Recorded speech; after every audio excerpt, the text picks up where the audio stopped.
Welcome everybody to the first 90 days and making this period the key to your success.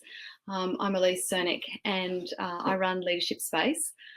So what we're going to be doing today is I really want to just take you through this critical first period of the first 90 days, and it's come from our experience. So what's happened is over the last 5 years or so, we've been working fairly intensively with organisations from across the social purpose space. That's all we do. And having gathered all of that knowledge and information and insight, I've boiled that down for you guys into a process and a framework that hopefully will give you all the chance to kind of shortcut some of the areas that are challenging and to avoid the pitfalls that we see. So that's the objective of today. So why are we doing this? I think there's two reasons really that we've ended up in this space and why I think this is of real importance. The first one is that when you look at the data, you see that for the vast majority of leaders, which is our focus area, this transitioning into new roles, it's one of the most challenging times in the professional lives of leaders. So it's a hot area, and importantly, it has an impact. So the degree to which the landing is good, the success or the failure in those first few months, it is a strong predictor of overall success or failure in the job. So you've got this window of opportunity that's highly stressful and has a big impact. So, let's get it right. So today, and there's a poll up there, thanks to Better Boards. I'd love to know who's on the call. Really, I've designed this for people who are doing the hiring and people who are coming into the role. So CEOs and executives and the chairs and directors, all of those positions. So whether you're transitioning into a director role, unpaid but still needed to be able to deliver value, and anyone really who's just planning to change jobs at some point. So that poll's now running, I believe, and I'll have a look at that information in a moment. What do we want from today? The outcome we're after, just generally in terms of this work and for you specifically, is that every leader really lands quickly and successfully, and that happens because both parties have the tools to support success, and sometimes it is challenging, and sometimes there's no way to avoid the fact that it's going to be challenging, and to know what to do in those circumstances is part of what I'm really wanting to equip you with today as well. What led us to do this work? I've been in the sector since about 2002, and over that period, there's been a dramatic increase, I think, in the number of people coming into from the commercial sector into the social purpose sector. We call them our corporate transitioners. Obviously, the sector's growing. There's got to be growth. So you've got internal promotions and people doing sector moves. And over the period, we've seen, and I'm sure that many of the people on the call too, you see great upsides. Fantastic talent coming into the sector.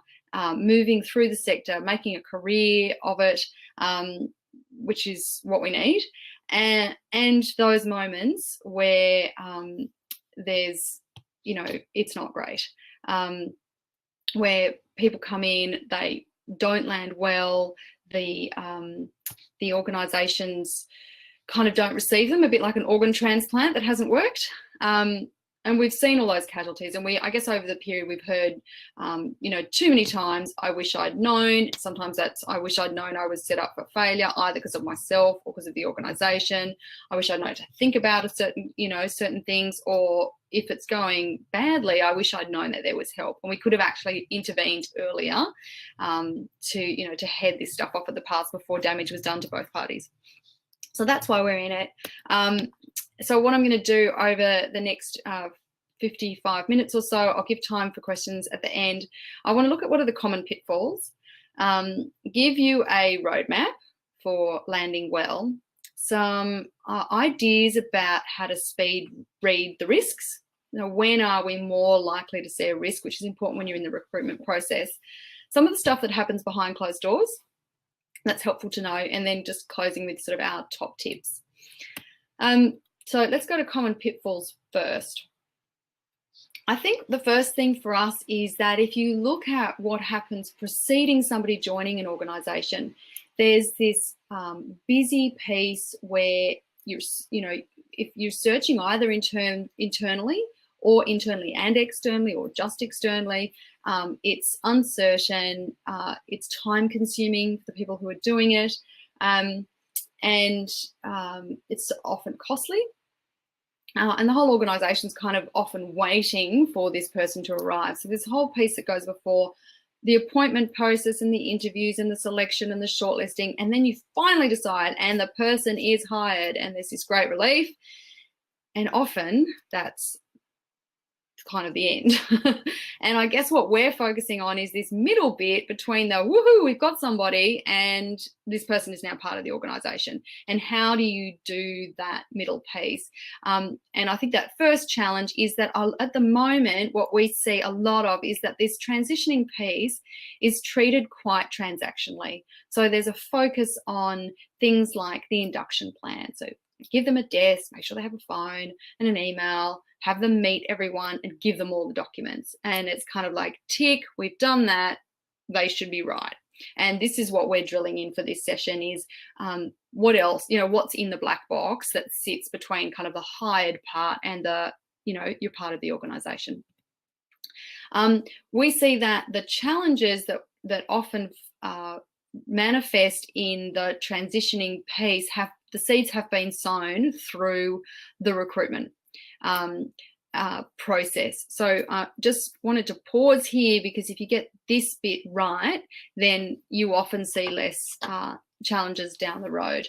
So if we unpack those kind of pieces, we can see if we hone in on the piece of the searching, when the process is in some way flawed, and we see a fair bit of this, and there's no judgment in it. It's just that it can often sow the seeds for later. So what do we see? We see quite a common one is an organisation that wants to appoint a CEO.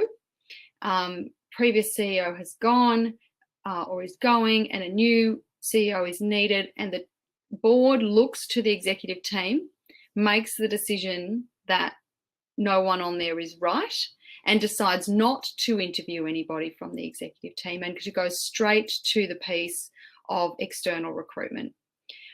One of the reasons that sets things up later is that whoever's coming in has resentment to deal with that's usually directed at the board for not giving everybody some kind of chance. Even if they don't think they're going to get it, often executives want to be given a shot, or at least to be invited and treated with a presumption of capability. So that's one of the things that we would recommend is, where possible, have an open. Well, I'll talk about sort of what good looks like in a minute. But so those looking at a process that is open, that's transparent, that's inclusive. So transparent, everybody knows what the process is, everybody knows how it's going to work. And the same goes for boards. So a good process in that searching phase of having your skills matrix, knowing what you're looking for, making sure that everybody feels like the decision making is robust, it's thought through, and it's not about who you know and influence, but rather about what do we need as an organisation, and how do we find it. So that's a searching. This is the best we'll find. So we see at that phase that, and this is, I think, probably more true in our sector than it is elsewhere, but a feeling often, sometimes it's the director, sometimes it's the CEO, sometimes it's the senior executive, that it's tough. It's tough to find the right person. We don't have endless amounts of time. We definitely don't have endless amounts of resources. And so we find someone and we go, we think this is the best we're going to get. Let's just run with this. And that's fine.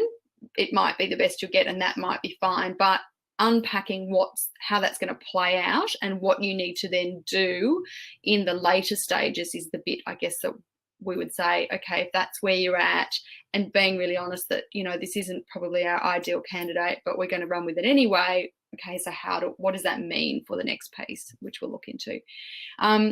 And in the hired bit, I think the one we hear is, oh, we thought we'd heard the full story. So, you know, yes, great candidate. The assumption must be, and again, I'll look at this a little bit later, but that you haven't heard the full story, because we all present our very best selves for those kinds of processes. And so, again, you know, having some insight early, deep listening early on to what is the pieces. We know we're not going to hear the whole story, so what are the pieces that we possibly might not have heard, and how are we prepared to address that and manage for that as we transition this person into the organisation. And then the transitioning in, you know, we did the induction, we ticked all those lovely transactional boxes. We're good. We're assuming they're fine from here on out. And our experience is that too often they're not. So that's that. What does good look like? Good looks like these two pieces. So the searching piece, that sound process, as I said, transparent, consistent, the values aligned bit. So as you think about being an organisation that's bringing people in, what are your values, and are you rigorously, because this is the first taste that anybody's going to get of your organisation, are you rigorously applying the values, or are you, you know, subtly saying, oh, we cut corners, we don't really value you, we hope you're going to fly on your own, whatever, some combination of things. You know, we're a bit critical when your values say, you know, other things about, you know, supporting the best in people, or, you know, being in our integrity. So just really watching that, you know, this is kind of the place where your culture's under the microscope, so do it really well. And then that quality listening piece. So, you know, if you feel something's up, my counsel to our clients is trust it. You're probably right. You're probably onto something, and the question might be what. And it doesn't mean that you need to throw the baby out with the bathwater. It's just all about preparation and setting your expectations early so you can manage well down the line. Connect now. So that early piece in the hiring, and there's an article about this which I'll share at the end of the webinar, but, you know, if you can have informal time, if you can replicate in that early period before you actually appoint someone, the relationships and the culture and the kind of connectivity this person's going to have, if you can replicate that as much as possible by having informal time and combined with formal time and all those kind of things, you will have, and you're listening well, you will pick up as much more data that then helps you down the line in that next phase. So recommendations for that. Okay. On the listening piece, just a little framework I love, which I think speaks to that deep listening really nicely. This comes from Theory U.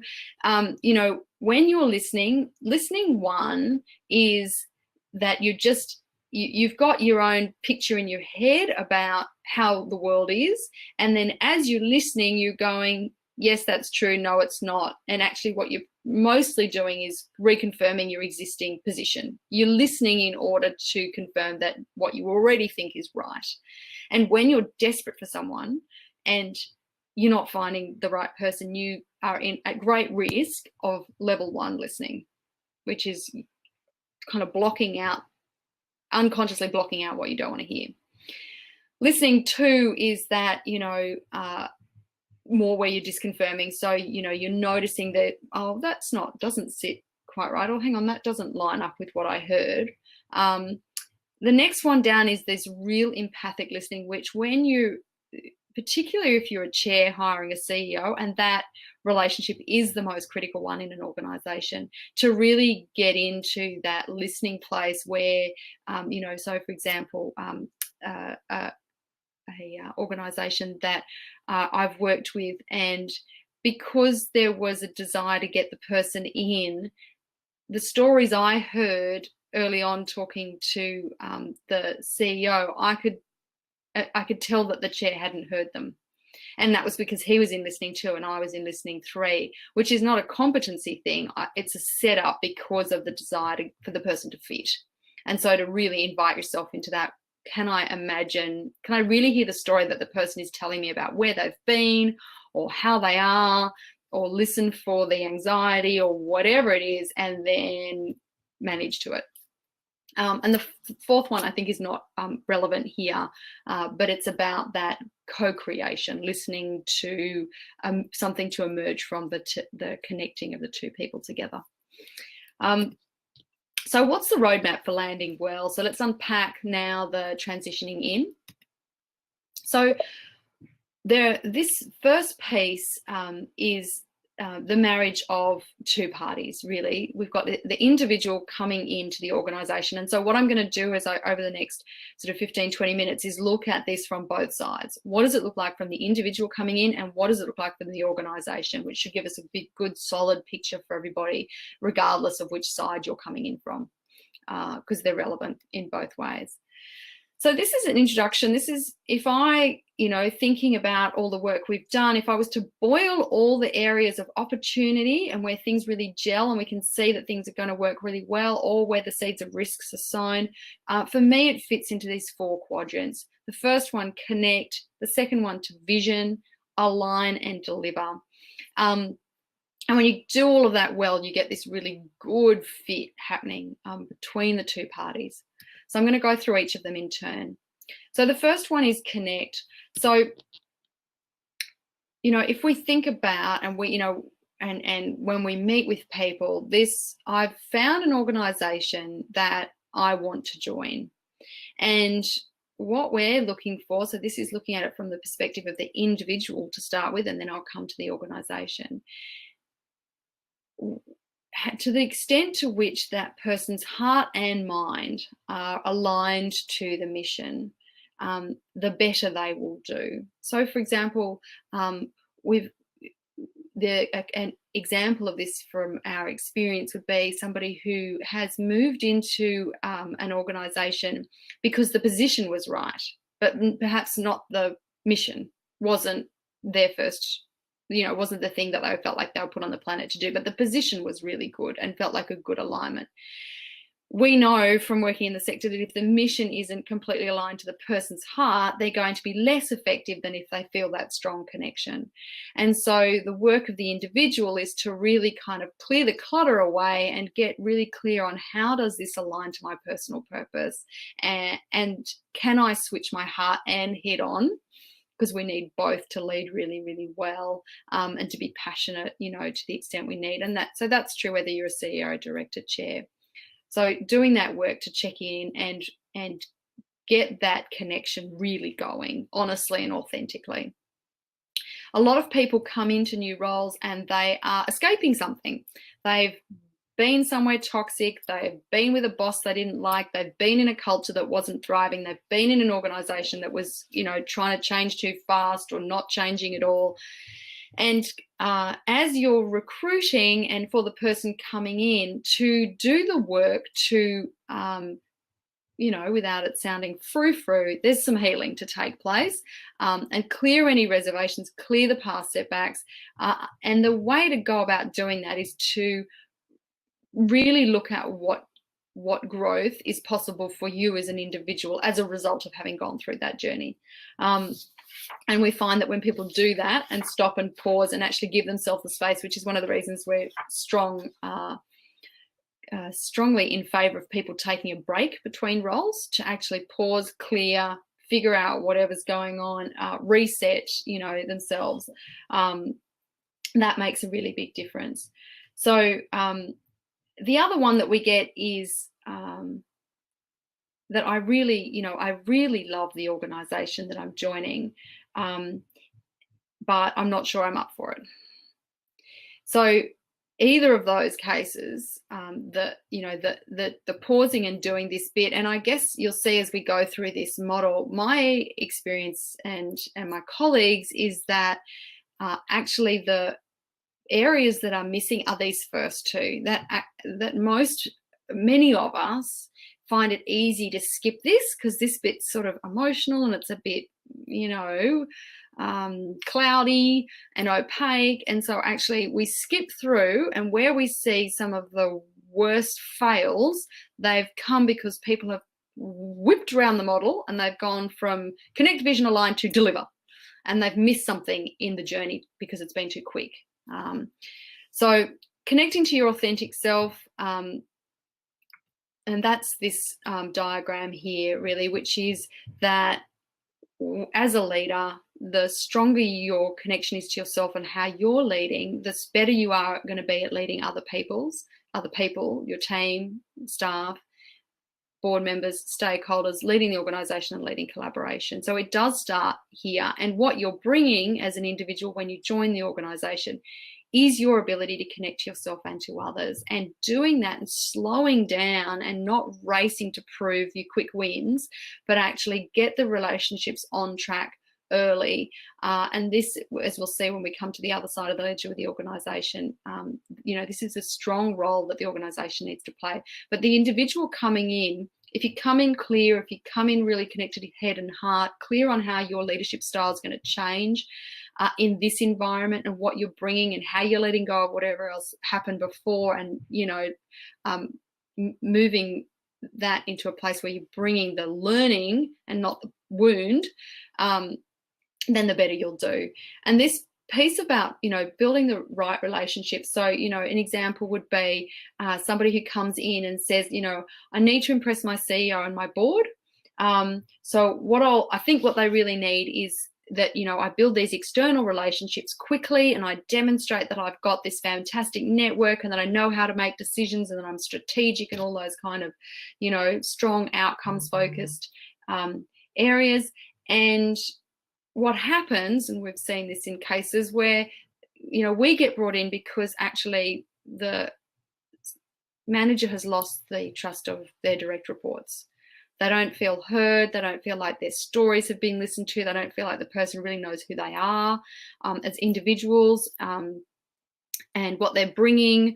So if you step into the shoes of the organisation, somebody coming in, actually, we're all self-centered. What we want to know is we've been noticed and people are curious about us. So taking the time to really listen, really connect with the right people and does an enormous amount. I think one of the other errors we often see here is the assumption, which we could see in the previous, diagram, that the CEO or the director knows who's who in the zoo and who they should connect to. And the job of the organisation to really make sure they don't no assumptions about who's important, in what order, the kind of relationships that one should build. I think a lot of times it's really well-meaning. I don't want to colour this person. I want them to discover it for themselves. But unfortunately, we set people up sometimes to fall in a hole that actually we knew was there. So the next piece, if we move on, just on this, the perception pyramid. So the reason why you do all this internal work is because how we're perceived, and we make decisions about people in 0.7 seconds, is driven by what we think. So if I come in and I'm thinking one thing, it's very likely I will leak.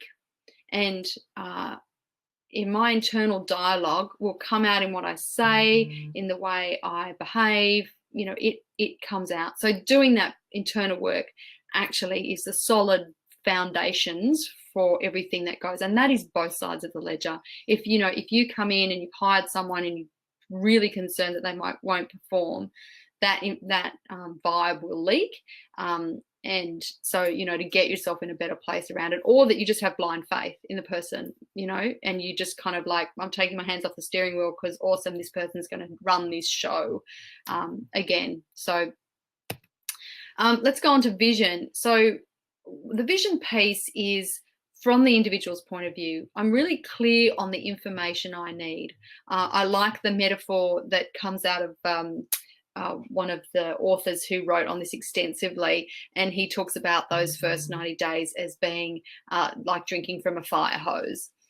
There's so much to take in. There's information coming in, that's kind of under the waterline about people and emotions and cultures and power and politics, and there's stuff that's coming in above the waterline around strategy and structure and roles and reporting and processes and all of that, networks.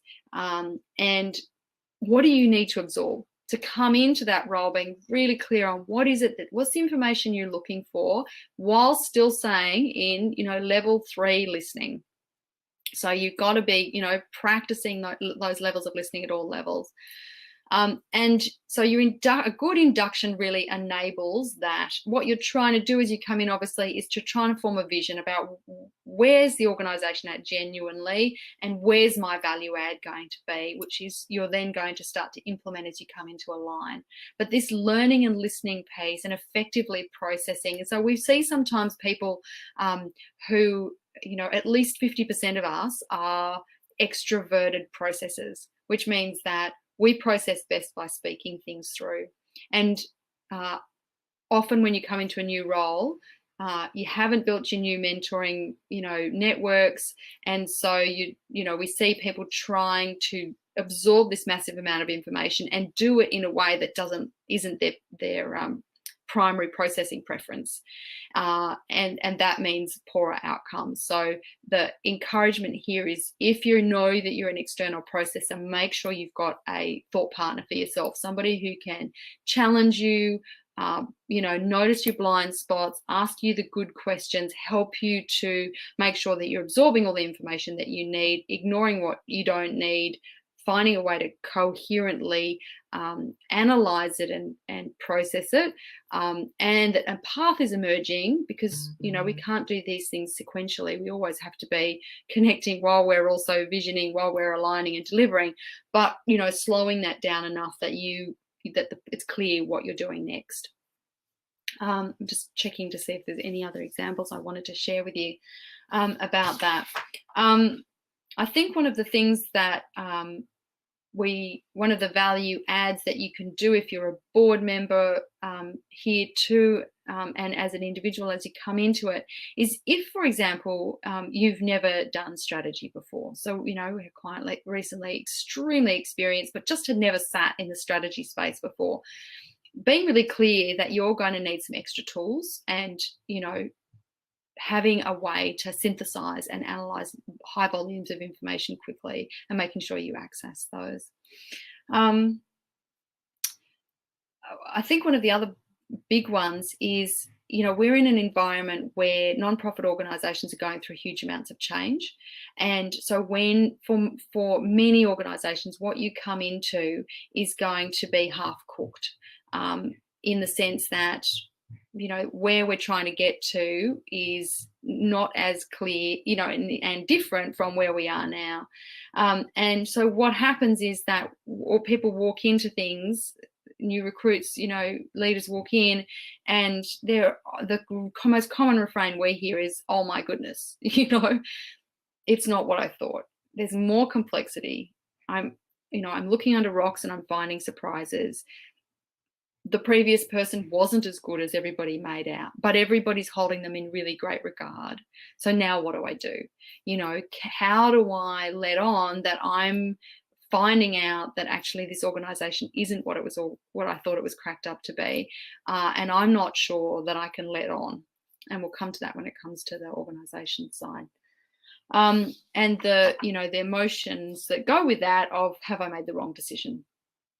And am I really off balance, actually, because of what I'm learning isn't what I thought it was going to be. So if we look to align, this next phase is, I'm really clear about, and I agree with, the expectations that people have of me. I've connected with the right people at the right time. My direction is emerging at the right pace. I'm enriching the right relationships in the right order, and I'm in this active feedback and learning loop. So the flip of that, I guess, is, where things can derail, and what you want to watch for as an individual coming in is to really push. I really need to know, it doesn't have to be in a KPI format, but I really need to have the conversations regularly, because it will be emerging and changing on the other side of the fence, what is expected of me. And particularly if you're discovering things that mean that you're it's not you made commitments usually in your recruitment process. You mapped out, that's what you sold them what you were going to contribute, particularly as a CEO. You sold them what you were going to deliver, and then you come in and you find it's not what you thought, and now the renegotiating process around, well, what's realistic, and really sailing very close to people as you do that. So which brings us to deliver. So very early on, you want to be delivering some quick wins that are valued and that are realistic. And you want your path to be clarifying. Your progress needs to align to the KPIs that you've agreed in whatever format they are, with the expectations that have been agreed. And, you want this, as you head towards the end of your first 90 days, you want to feel like you've got solid relationships that are expanding beyond, the initial circle of what you prioritize, and that those relationships are deepening. And I think really that's the area that most people find easier, is the deliver piece. So curious if in the poll, if people want to give us some feedback, and that's just been put up there. From those, connect, vision, align, deliver, interested, and I can see some people have started posting up. Where do people feel like that's where the challenges have been? So I'll watch that as we go on. So what does it look like from the organisation's point of view? So for the person hiring, that might be the chair, if it's the CEO position. It might be the CEO, if it's an executive, or the chair, in fact, if it's another director. What does that look like? So, sorry, I'm just looking at the questions. So from the perspective of the organisation, when you come to that connect piece, you've really got to be looking to seek understanding, not judgment, but actually understanding. And the best way to do that is to ask questions that you're not looking for an answer. So stepping in, I guess, really to the role of the coach. So asking reflection generating questions and keeping that curiosity frame to help the person actually process information. So, taking off your manager hat and putting on your coach mentor hat. Being really clear on working arrangements, which is a transactional thing. How often are we going to meet? What am I available for, after hours calls or not? What's the culture I've set, and I want you to follow, or what am I up for challenging? And what support is available to you from us, from outside. Be really clear really early on about what's available. When it comes to the vision, share your vision. Be really clear about what your vision is, and then what's up for negotiation. So, where's the line between what you are open to shifting on, and offer your own thought partnership in that. And then this key piece, I think, really is to be prepared to learn and adjust. Often we, as an organisation, we bring someone new in, we want their fresh perspective, but if we don't like what they're seeing, backs can go up, and protectiveness and defensiveness, because often the critique, and it often will be, and again, if I switch over to the individual, the counsel is be really careful about not sounding critical of the people who were there before. Always frame it positively about the opportunity that you can see, because people will be prickly about feeling like the past was on their, it happened on their watch. So you want to frame it positively, and on the other side, really try and get into a place where you're up for hearing, some uncomfortable perspectives, and supporting that person not to get caught in a whirlwind of, oh my goodness, how am I going to deliver, given that actually we're, financially not as good as it seemed, and the directors aren't as powerful or well networked as I thought they were going to be, and the, whatever it is, all the stuff. And often, you walk into an organization that's thriving, and that's brilliant.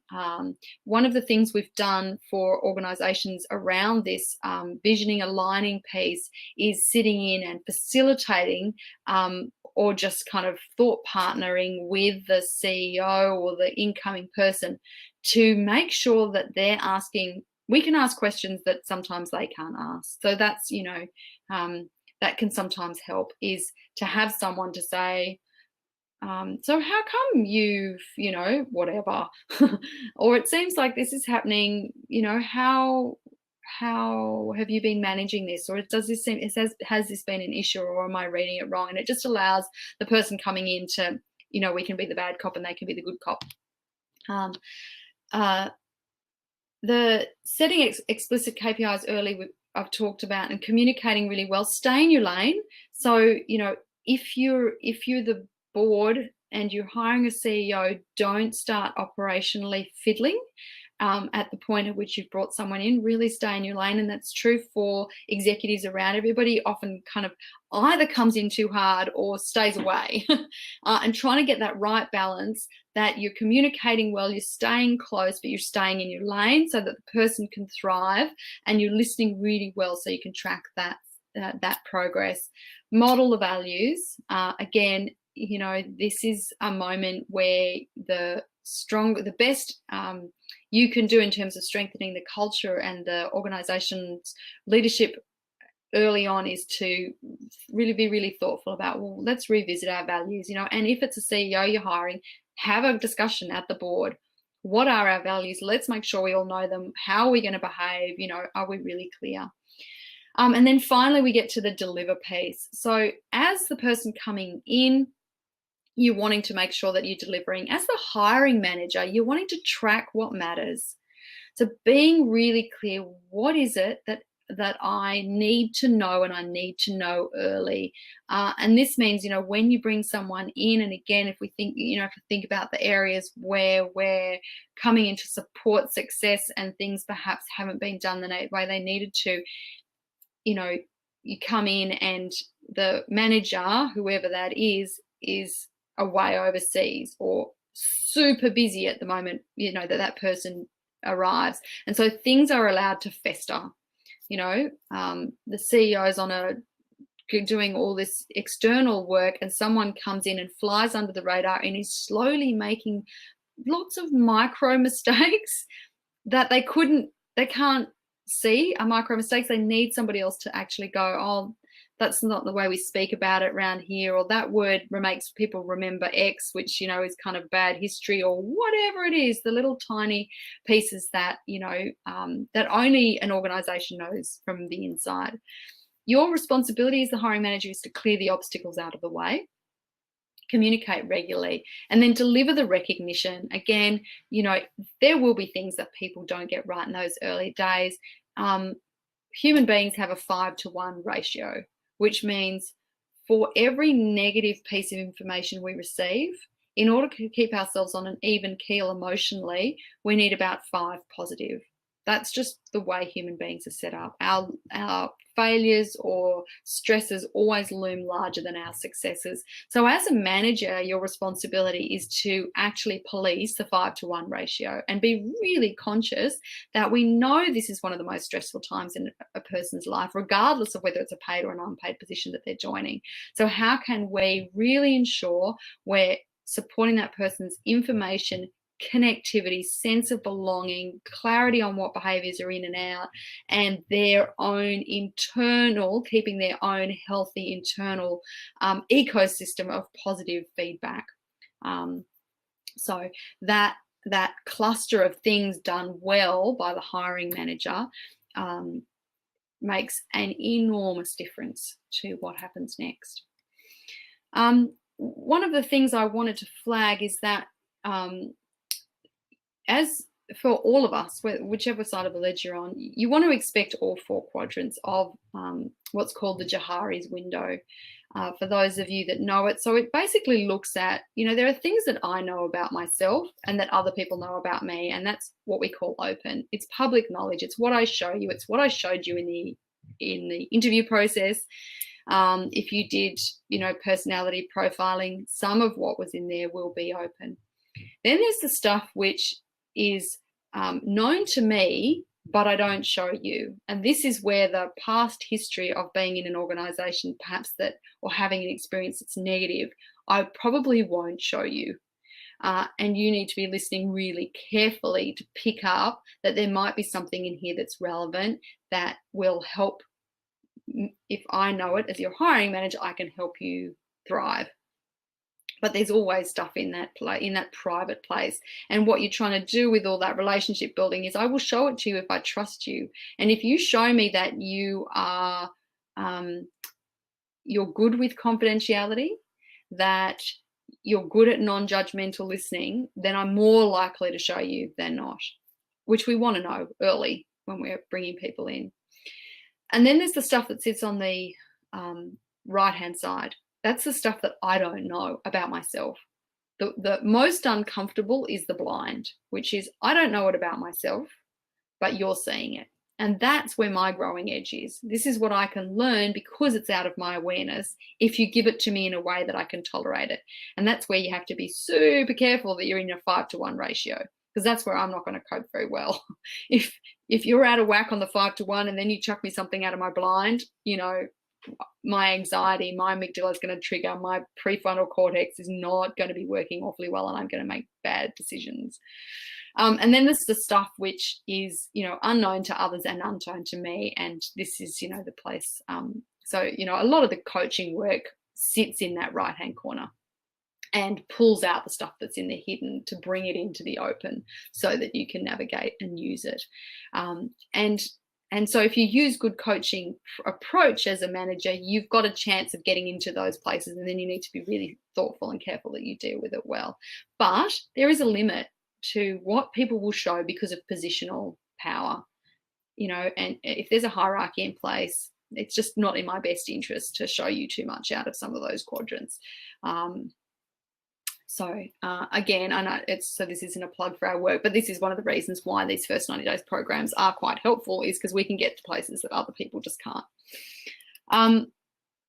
And then the being open to learning and supporting growth. So as an organization, I've got my own areas where I've probably got unconscious incompetence. So down that far left, the beginning of that arrow, I've got things that I think I'm good at, and somebody else is going to come in and go, I don't think that's great. I don't think the way that IT system set up, I don't think that was the right decision. I don't think that this place has actually got good people and culture. I don't think that the previous CEO was so amazing. I don't think that strategy is right. I don't, whatever. So, we all want to come in with this nice, stable connection to our purpose, connection to our authenticity, so that we've got resilience for discovering stuff on this trajectory. So we'll come in with some unconscious incompetence. Then we might have that, icky, shame-provoking experience of conscious incompetence. Now I know I can't do something, or now I know something's not great. And the human tendency when we get hit with conscious incompetence is to try and destroy the other person because it makes us feel slightly better. So it's, really watching and this is the organ transplant part, that something's coming in from the outside, a foreign organ coming into an organization. How do we do that so that the organ takes and the organization doesn't reject it, and the person doesn't reject the organization either, because that also happens, right? This way of coming in with this lots of self-awareness about the things that we're going to get. We're going to get our Johari's windows spiked. We're going to get our conscious competence and our unconscious competence spiked. But the opportunity done well is that we get this growth, that everybody brings something that wasn't there before, and we move into a new phase of conscious competence and ultimately unconscious competence. And that's where that, the opportunity for lift comes from. And it's very hard to escape discomfort to get growth, as much as we all hate it. Unfortunately, growth of any kind, organizational or individual, generally comes with some discomfort. And it's because we're going through these stages. So what are the risks to speed read for? So in our experience, there's a couple of things that spike more than others, and for particular reasons. So I'm going to unpack these. So the common sources of challenge. So there's something about an internal recruitment process that has its own particular challenges.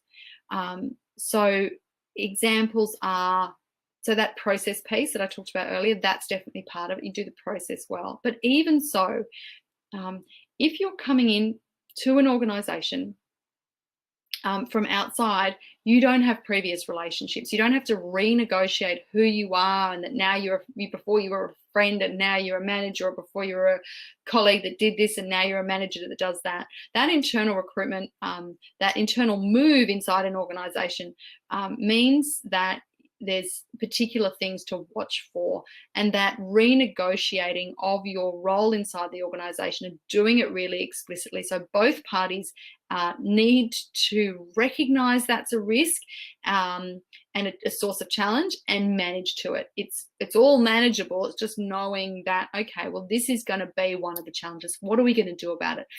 Counsel from us in terms of seeing people do it really well versus seeing people do it really badly. The seeing people do it really badly generally looks like we just pretended it was going to be fine, and so we didn't manage to it, and then it was hard for everybody. You know, the doing it well can be things like the manager announcing it and the person like taking a 2-week break, moving offices, changing location inside the organisation, signalling in different ways, having one-to-one conversations with people that says, this is going to be different. I'm going to miss our friendship, but you know, we're going to have to negotiate a new kind of relationship or whatever. But really being explicit and kind of taking the time to do that well.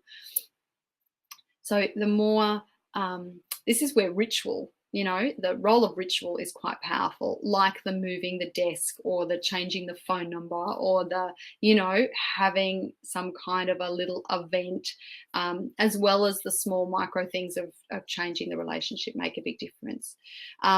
And obviously, one of the biggest challenges is that internal recruits, if they don't leave behind their previous role, but they do this piece of, don't worry, I'll do the new role and my old role, and we'll just have this kind of, you know, grey middle area where no one really knows which hat I'm wearing, including myself, and I'm overworked.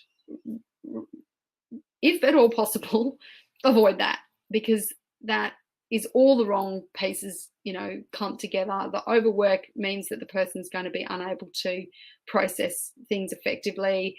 They need, and so we do these first 90 days programs for internal recruits, because it's really important for them to go, you know, oh, hang on a minute, I'm used to sort of throwing, you know, complaints. Oh, the executive leadership team is always blah, blah, blah, you know. And it's like, oh, hang on, I'm part of that now. Right, okay, that's a mindset change. So I'm in control of changing the way this team works. Okay, I need to think about that. I've never, you know, that. So often people really haven't thought about the change. And the more you can signal it to everyone else and the person and create the space for it, the more effective it's going to be in terms of the person, you know, the organ transplant process working well. Moving sector, we do a lot of work with commercial people coming in, and our counsel to them is watch your language. You know, don't come into a nonprofit and talk about making a difference.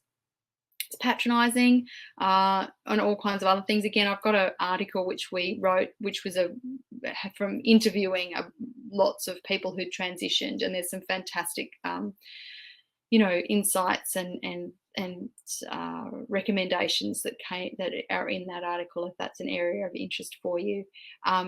So the changing sector and being really thoughtful about how you're relating if you're coming out of the commercial environment, and you know, the unexamined judgments, jargon, perspective that you might bring that actually will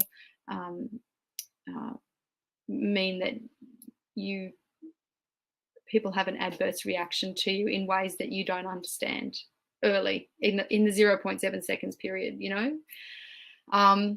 The step up, you know, is the internal recruit. The step backwards it's not uncommon that people move into a position and then it's not right.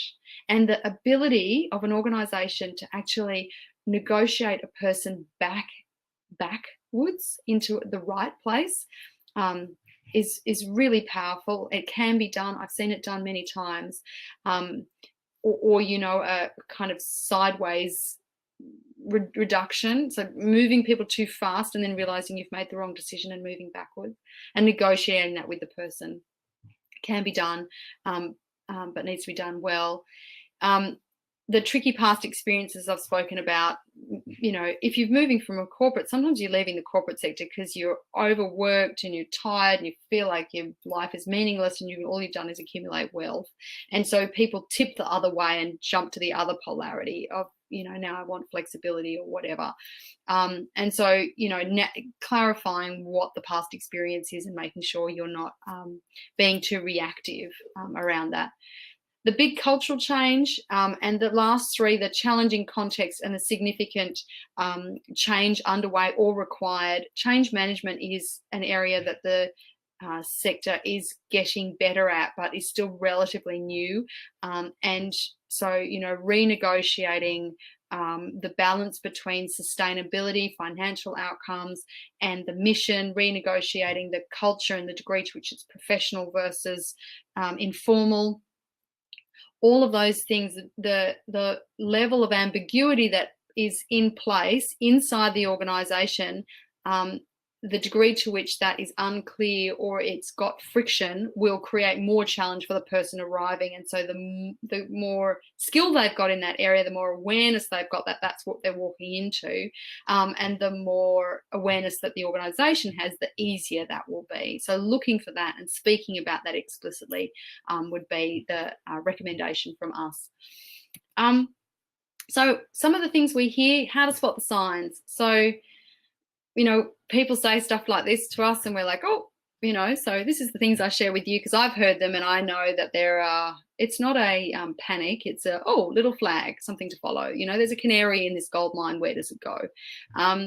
Blame, the organisation needs to change. Being really cautious, but back to that piece I was saying earlier, you bring someone in because they've got fresh eyes, and the responsibility of the person coming in or the counsel and encouragement I would give is be really cautious about how you come across and the degree to which you sound critical or you feel like you need to apportion blame. Generally you don't. It might be,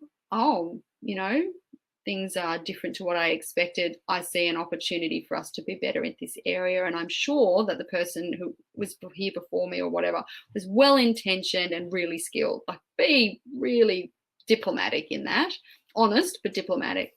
Where you see us and thems emerging, people dividing and starting to feel like they need to choose allegiance is a flag.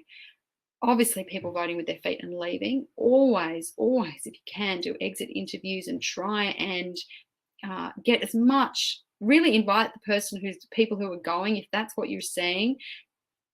It might be, and often people will position things, they're just going on maternity leave or they're just going on whatever. And we see this again and again. And actually we know, people are confiding in us, that it's easier to dress it up like, oh, don't worry, I'll just tell them it's this, and nobody will suspect a thing. So always be a little bit curious about whether there's more to the story. The masked positivity, I'm sure it'll all be fine. It's always complex, if you're in a leadership position in an organisation. So watch for that one. The withholding information, the silence piece, withholding information from what we call the pool of meaning.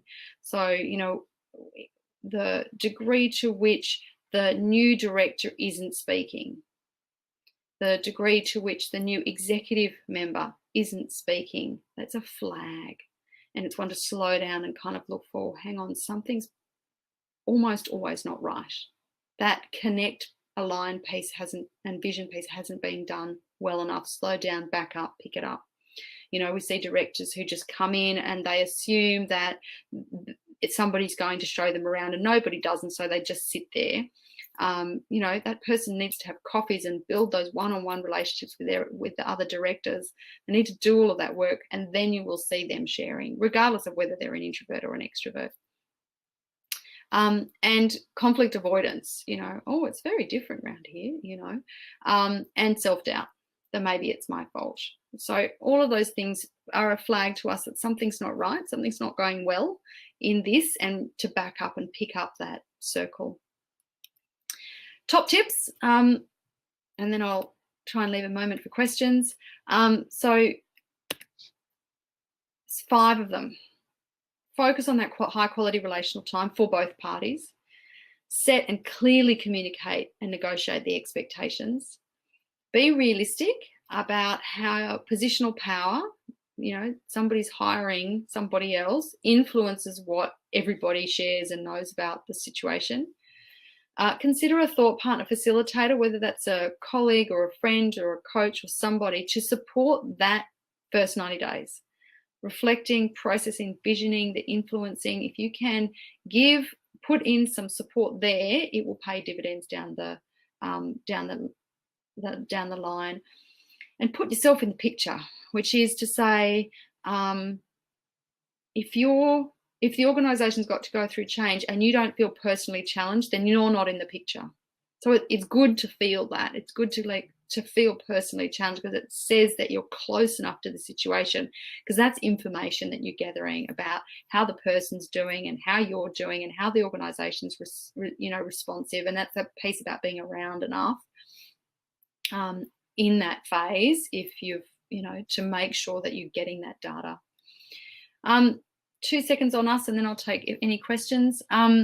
So about us, this is kind of us. We're all about values and decision making, leadership, board, and cultural alignment. We work on team effectiveness, communication, and this area of first 90 days is just one of the pieces that we do.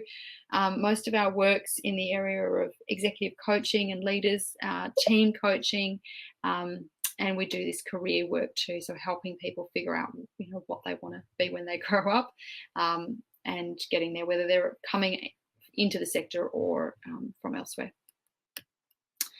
And I would love to invite you from this, if there's been anything of value, what interests you about what you've heard, if there's a takeaway you have from today, and how you'll use it. Doing that reflection helps to make whatever you've gotten out of today stick.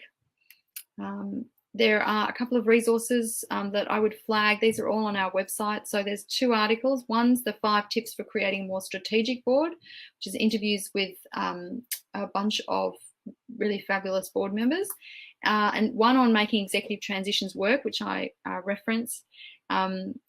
There's a tool which we've created, which is a roadmap for career change, and there's a tool for board directors about the 6 powerful questions. We just released another podcast this week, which is an interview with Michael Trail, and some of the it's connected to the topic we've had today. That's how you find us, and thank you very much. And I think we've got 2 minutes, Raf. I can't see any questions, or can I? Jennifer, how would I manage starting a new CEO role when there is dysfunction on the board?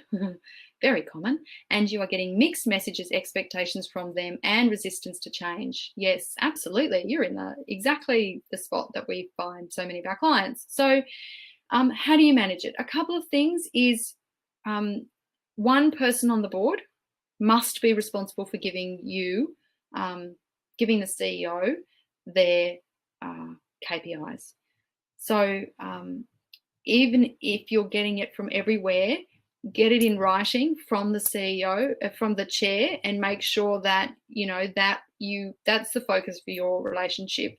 And I know without the detail of your situation, it's hard to. I'm sure that you've tried that, and I'm sure that that's what's tricky. But that's obviously what you're trying to get to.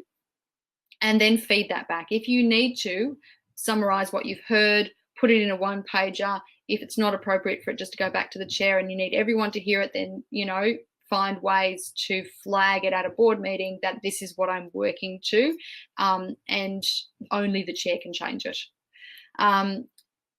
So that there is dysfunction on so many boards. It's so common. So it's kind of par for the course, unfortunately. It's part of our work to try and change it, but, big hill to climb. The resistance to change piece, yes, and painting the picture about where the organisation you think needs to go, sense checking that, going slowly, doing that connecting piece, giving the organisation as much reassurance and stabilising to that, you know, what's the volume of change this organisation can handle at what pace, where's the burning platform. And, you know, I think I say to lots of CEOs, your job is to change the board, unfortunately. And so that might take you many years, but it is part of your job, unfortunately. And it's a challenging one because you have a circle of concern, but not necessarily the circle of influence you need. And yet, it can be done. So, you know, this is we help CEOs to do that, to slowly change things so you get the right people on the board, the right culture on the board, and it does take time.